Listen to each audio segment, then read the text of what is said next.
Hello everyone, this is Serious Trivia, and welcome back to part 5 of our Guan Let's Talk lore series titled Early Skirmishes. Now in our last episode, we ended as Yuan Shao finally mobilized his armies, with his vanguard units crossing the Yellow River in an attempt to secure Baimat crossing. Now the Yellow River geographically was not a very hard river to cross. With flat plains covering both banks, there were numerous possible crossing points. But given the sheer size of Yuan Shao's army, which by all account totaled around 110,000 men, with 100,000 infantry and 10,000 cavalry, there were major challenges facing Yuan Shao's army, and they were not how to ferry his troops across safely, but rather how to secure and protect a steady supply route to continue to bring food and supplies to his armies after they had made the crossing.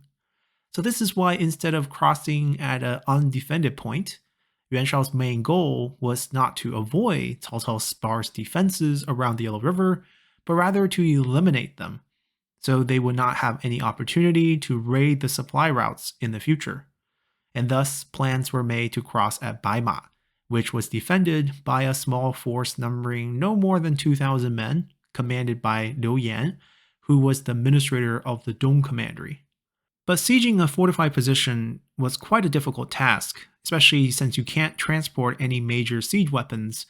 Therefore, despite coming under heavy assault from the vanguard units led by Guo Tu, Chun Yuqiong, and Yan Liang, Liu Yan was able to hold on to the city for over 2 months, as he alerted Cao Cao to the attack and pleaded for reinforcements. But back in Cao Cao's camp, Xun You advised against sending reinforcements directly to Liu Yan, as Cao Cao simply did not have the manpower to fight Yuan Shao's forces, and throwing more men at the problem would simply not fix it, but might make it worse. Instead, Xun You suggested diverting the enemy's attention by striking elsewhere, as a means to lessen the pressure on Baima instead. So Cao Cao ordered Yue Jin to take 3,000 men to join up with Yu Jin's force of 2,000 that were already stationed at the Yanjing crossing west of Baima to attempt a crossing north into Yuan Shao's territory to raid and attack Yuan Shao's supply lines on the northern bank of the Yellow River. This campaign was rather successful, as Yu Jin and Yue Jin were able to burn many supply routes north of the Yellow River and force a few of Yuan Shao's generals to surrender as well. And Yu Jin would go on to push farther north towards the city of Yuanwu, while Yu Jin and his original 2,000 men remained at Yanjing Crossing to make sure that Yue Jin had a way to retreat in the future. Then to better sell this offensive maneuver, Cao Cao would mobilize his main forces towards Yanjing Crossing instead of Baima, given the appearance that he was going to abandon Baima entirely in order to counterattack deep into Yuan Shao's territory. Unable to ignore the threat, Guo Tu and Chun Yuqiong pulled back their forces north of the Yellow River as they moved west to meet Cao Cao's force, hoping to crush them as they were crossing the Yellow River.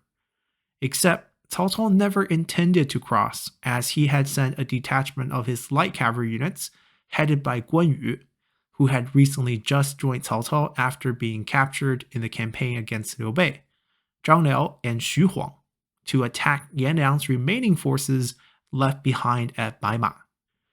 Now, when Guo Tu and Chun Yuqiong had diverted their armies west, Zhu Shuo had suggested to Yuan Shao to not leave Yan Liang alone at Baima, as Yan Liang was a very well-respected warrior, but also a terrible commander. But much like Zhu Shuo's other suggestions, such as taking a slow approach to attacking Cao Cao, this advice was also ignored by Yuan Shao. And sure enough, when Yan Liang's scout discovered the approaching light cavalry units, Yan Liang made the simple decision to attack head-on, as he would end up marching his army almost 10 leagues away from Baima to face off against this group of reinforcements. Overconfident, Yan Liang's army soon engaged Cao Cao's forces. Now in the beginning, things were going well, as Xu Hong's division was still lagging quite far behind and could not join the battle. So it was only Zhang Liao and Guan Yu's forces doing battle with Yan Liang's forces, which was much larger. But because of the conditions set during Guan Yu's surrender to Cao Cao, Guan Yu felt obligated to earn his own release from Cao Cao. So he did the unthinkable, as Guan Yu would quickly identify Yan'an's command chariot and charge straight for Yan'an. Then in the midst of all the chaos of over 10,000 men fighting, Guan Yu would manage to not only kill Yan'an, but also dismount, behead him with his sidearm saber, then fight his way back out with Yan'an's head in a truly unstoppable manner. And when Guan Yu had returned to his side of the battlefield, flashing Yan'an's head, Yan'an's army's morale collapsed, as the remaining men routed back across the Yellow River towards Yuan Shao's main camp in Liyang. Now, Guan Yu's action here is nothing short of extraordinary. There are very few instances in Chinese history where a general will personally charge into the midst of the enemy army, behead the enemy general, and then return back with the head. And for this, he was rewarded handsomely by Cao Cao, as Cao Cao tried to present him with a second Marquis title. But Guan Yu refused, and instead traded in this accomplishment for his release from Cao Cao, as he wanted to depart to rejoin Liu Bei. And historically, Cao Cao was gracious enough to allow Guan Yu to leave. But the short victory here at Baima and Yan'an's death will do little to halt Yuan Shao's main forces, so after careful consideration of their manpower disadvantage, Cao Cao decided that Baima was simply not defensible, so he ordered for a retreat, as they pulled the men and supplies from Baima towards Yanjing, where the majority of his forces are now located at. However, as the forces of Baima marched west towards Yanjing, Yuan Shao's forces responded, as Wen Chou was given command of roughly 5,000 to 6,000 of the cavalry units in the army to pursue along the south bank of the Yellow River in hopes of attacking the retreating forces. But by the time Wen Chou had arrived, Cao Cao's forces have already largely arrived at Yanjing and made camp on the south side of a large flood dam. But Cao Cao and around 600 cavalry units were still busy on the road north of the dam, trying to help the slower supply carts and livestock to move into the camp. And when scouts reported of large amounts of approaching enemy cavalry, the situation was pretty tense.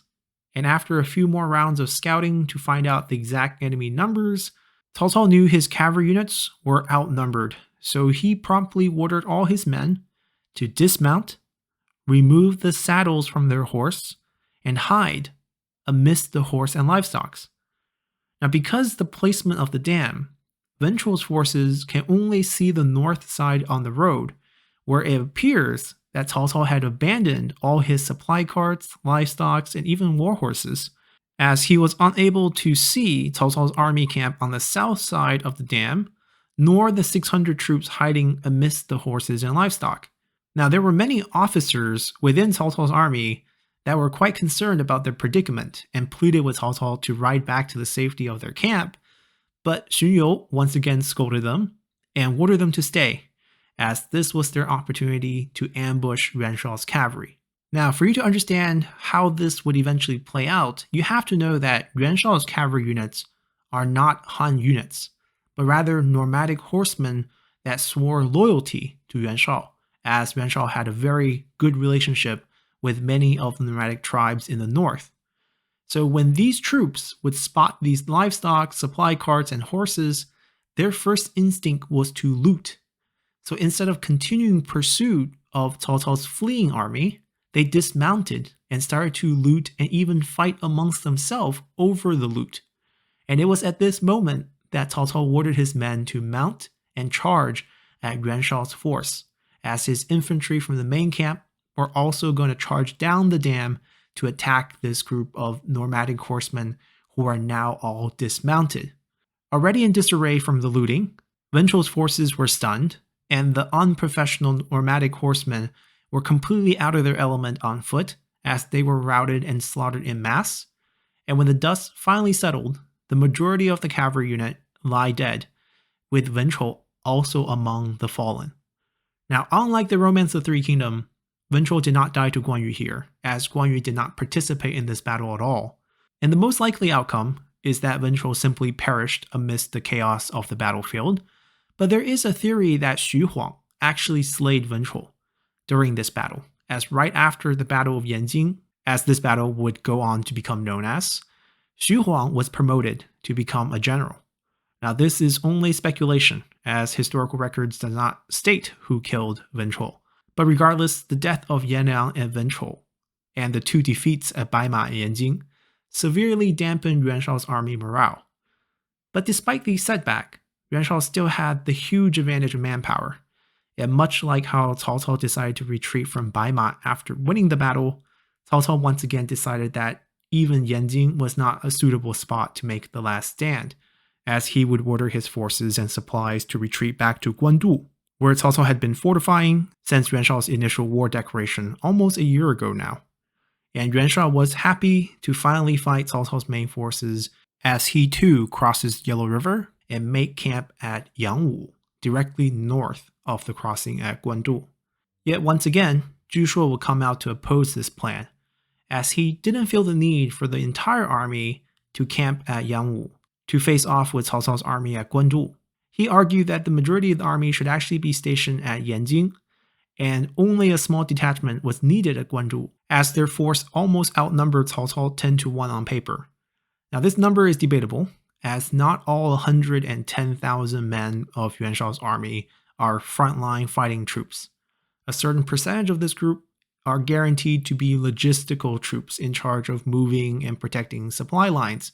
So we can safely assume that the attacking force probably numbered closer to 30 to 50,000, which was still a huge number given that Cao Cao was recorded to only have around 12,000 troops at Guandu, as he was forced to divert much of his forces elsewhere to secure his multiple flanks. For example, Xia Houdun's forces never joined the fight during the Guandu period, as he was stationed around Luoyang.